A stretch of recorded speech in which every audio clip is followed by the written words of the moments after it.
मोठी बातमी येते। पहलगाम हल्ल्यातील मृतांना राज्य मंत्रिमंडळाच्या बैठकीमध्ये श्रद्धांजली अर्पण करण्यात आली। महाराष्ट्रातील मृतांच्या कुटुंबियांना 50 लाख रुपये अर्थसहाय्य देण्याची मुख्यमंत्री देवेंद्र फडणवीसांनी घोषणा केली। या कुटुंबियांच्या शिक्षण आणि रोजगाराकडे राज्य सरकार लक्ष देणार आहे। जगदाळे कुटुंबातील मुलीला नोकरी देण्यासाठी आपण कालच बोललो होतो, पण आता मुख्यमंत्र्यांचा विशेष अधिकार वापरून त्यांना आता शासकीय नोकरी देण्याचा निर्णय आज मुख्यमंत्री देवेंद्र फडणवीसांनी मंत्रिमंडळ बैठकीत जाहीर केला। आज मंत्रिमंडळाची बैठक आहे। या बैठकीमध्ये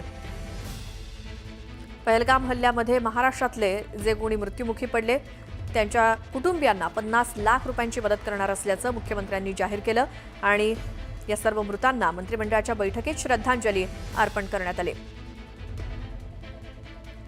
महाराष्ट्रातले 6 जण पहलगाम हल्ल्यामध्ये मृत्युमुखी पडले, त्यांच्या कुटुंबियांना 50 लाख रुपयांची मदत देण्याची घोषणा मुख्यमंत्र्यांनी केली। या संदर्भात माहिती घेऊयात। आमचे प्रतिनिधी तुषार उपणवर आपल्या सोबत आहे। तुषार, आज राज्य मंत्रिमंडळाची बैठक होते आणि त्यात मुख्यमंत्र्यांनी या संदर्भात काय घोषणा केल्या? खूप महत्त्वपूर्ण असा निर्णय आज राज्य मंत्रिमंडळाच्या बैठकीमध्ये पहलगाम हल्ल्यासंदर्भामध्ये घेण्यात आलेला आहे।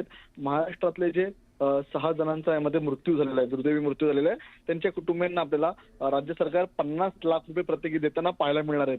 त्याचप्रमाणे या कुटुंबांच्या शिक्षण आणि रोजगाराकडे सरकारचं विशेष लक्ष असणार आहे।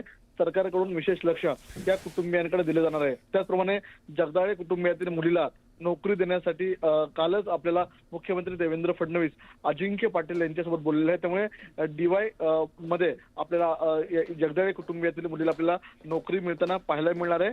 त्याचप्रमाणे इतर जे आहेत त्यांच्या देखील नोकरीचा प्रश्न आपल्याला मुख्यमंत्री देवेंद्र फडणवीस आपल्याला तातडीने सोडवताना पाहायला मिळाले। मात्र सर्वात महत्त्वाची बाब म्हणजे प्रत्येक कुटुंबियांना आपल्याला 50 लाख रुपये राज्य सरकार देताना पाहायला मिळणार आहेत आणि शिवाय त्यांच्या नोकरीचा असेल किंवा शिक्षणाचा असेल हे 2 मुद्दे प्रायोरिटीवरती असल्याचं देखील मुख्यमंत्री देवेंद्र फडणवीस यांनी राज्य मंत्रिमंडळाच्या बैठकीत सांगितलेलं आहे। तुषार, धन्यवाद या माहितीसाठी।